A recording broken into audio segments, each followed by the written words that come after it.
മഷിയുടെ പിഞ്ഞാണെഴുത്ത്.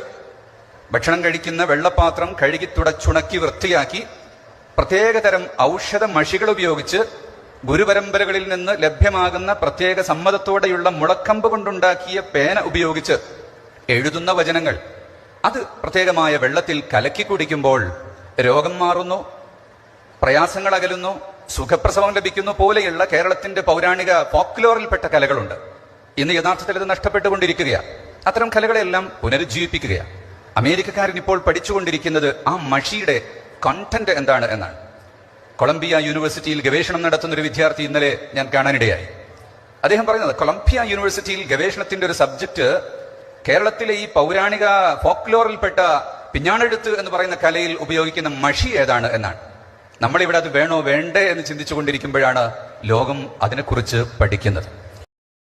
അപ്പോൾ ഇതാണ് പൗരാണികമായ ഫോക്ലോർ കലാരൂപം. എങ്ങനെയെങ്കിലും തിരിച്ചു കൊണ്ടുവന്നാലാണ് ഈ ബിസിനസ് മുന്നോട്ട് പോകുള്ളൂ എന്നുള്ളിടത്താണ് ഇപ്പോൾ ഉള്ളത്. അപ്പോൾ മാലിക് സലഫി, എന്താണ് ഇപ്പോൾ ഈ ഫോക്ലോർ കലാരൂപത്തിനെ കുറിച്ച് നമുക്ക് എന്താ പറയാനുള്ളത്? ഇതിലിപ്പോൾ ആദ്യമായി അദ്ദേഹത്തെ അഭിനന്ദിക്കണം എന്ന് വെച്ചാൽ ഇതൊരു ഇസ്ലാമായിട്ട് ഉപരി അദ്ദേഹത്തിന് കണക്ട് ചെയ്തിട്ടില്ല എന്നുള്ളതാണ്.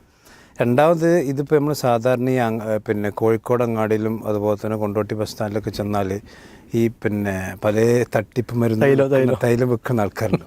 ഒരു വിധത്തിൽ ഞങ്ങൾ പഴയ പാരമ്പര്യത്തിൽ കിട്ടിയതാണ് എന്ന് പറഞ്ഞാൽ തനി ഒരു ബസ് സ്റ്റോപ്പിലെ കച്ചവടക്കാരൻ്റെ ഒരു നിലവാരം ഉണ്ടല്ലോ, ആ നിലവാരമാണ് ഇയാൾ കാണിക്കുന്നത്.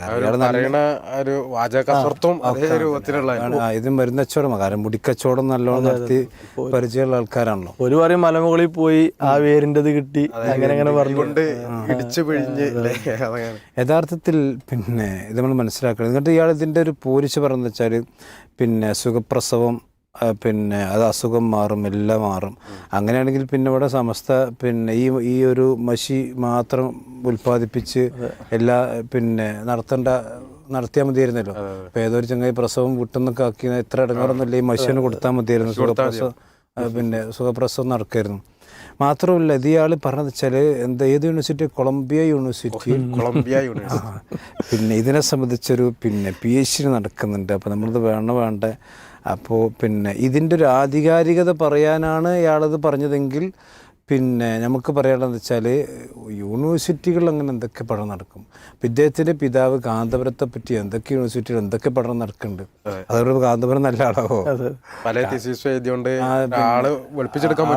ഒരു വസ്തുവിനെ സംബന്ധിച്ചൊരു പഠനം നടക്കുന്നുള്ളത് കൊണ്ട് ആ വസ്തു നല്ലതാണ്, അത് ഇസ്ലാമികമാണെന്നുള്ളതിന് തെളിവല്ല.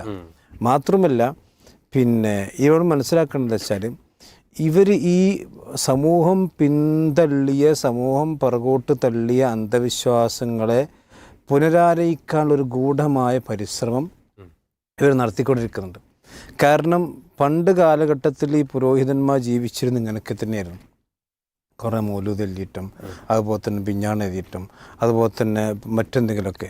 ഇപ്പം ഇതിനൊന്നും ആളെ കിട്ടുന്നില്ല.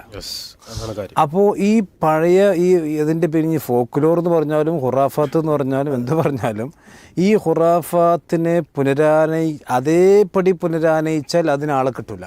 അപ്പം എന്താ വെച്ചാൽ അതിന് ആധുനികതയുടെ കുപ്പായക്കടിച്ച് ഒരു PhD കോട്ടക്കടിച്ച് കൊണ്ടുവന്നാലേ എന്തുണ്ടാവുള്ളൂ, ഇതിലൊരു ജനശ്രദ്ധ കിട്ടുകയുള്ളൂ എന്നത് കൊണ്ടാണ് എന്താ പറയുക, അത് അവിടെ ഗവേഷണം നടക്കുന്നുണ്ട്, ഇവിടെ ഗവേഷണം നടക്കുന്നുണ്ട്.